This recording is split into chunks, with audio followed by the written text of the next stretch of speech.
This is your tech news briefing for Monday, October 10th. I'm Zoe Thomas for the Wall Street Journal.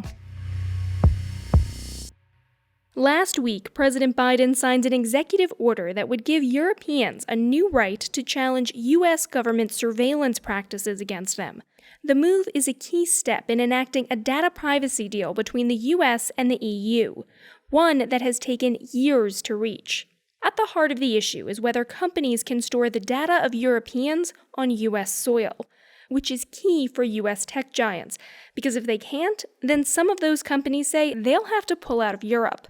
Joining us to explain what this latest step means for the future of transatlantic data privacy is our European tech reporter, Sam Schechner. Hi, Sam. Thanks for joining me. Hi. Thanks for having me. Sam, can you start off with a bit of background? What led to this move? Well, in a way, this goes back a couple of decades, to the end of the 1990s. The EU started implementing privacy rules, and they were saying that information about people in Europe can't be sent to countries where it's not properly protected. And they struck a deal with the U.S., which they called Safe Harbor, which said, okay, it's okay to send to the U.S. if companies agree to a certain number of EU privacy rules. After the revelations by former NSA contractor Edward Snowden, more than a decade later, people in Europe were pretty upset about the allegations that their data hosted by American tech companies could have been accessed by the NSA or other intelligence services. And a top EU court actually struck down that safe harbor agreement. And we've been seeing this kind of back and forth between where to put the line between privacy and commerce going back all this time. And so most recently, a new agreement was struck down, and companies have been kind of operating in limbo. Are they allowed to send data about people living in Europe, like me, to servers in the U.S.? So what does this executive order mean for the data of people living in the EU? Well, this executive order, basically the restriction on sending data is a European restriction. Europe says you can't send data outside of the EU unless it's safe to do so, and they pre-authorize places that are safe. So Europe's ask was make it safe in compliance with this court order that struck down the prior agreement.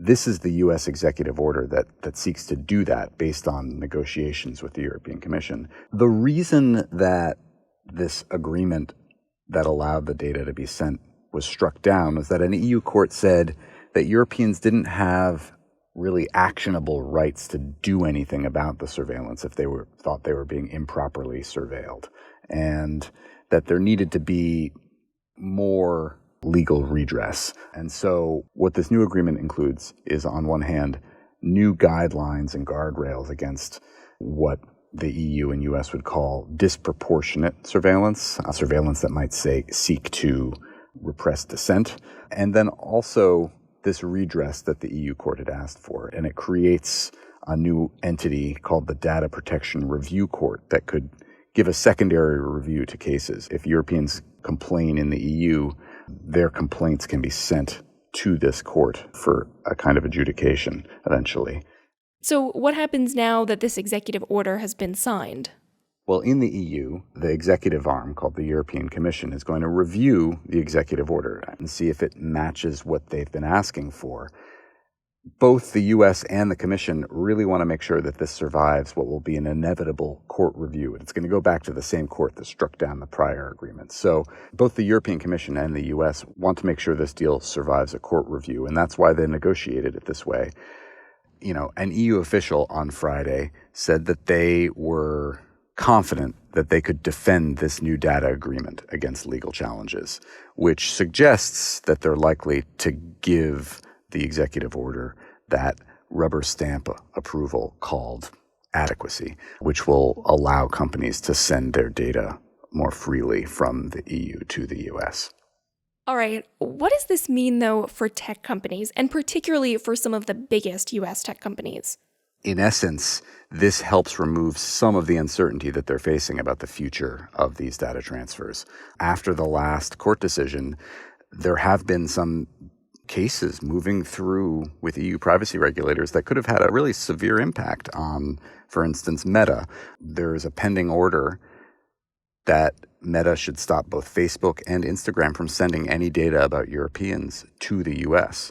That's still going to take a few months to come through, and it may in fact come through before this deal is finalized. Meta has said that if that order were made effective, that they might have to stop offering some of their services in Europe. So it's a significant operational challenge for a company like that. There's a lot of other companies that use American cloud services, and if this kind of data transfer were ruled illegal, would have to perhaps start storing more data in Europe. And so it is a significant relief for a lot of companies to see that this deal is coming to fruition and seems more likely to be finally approved.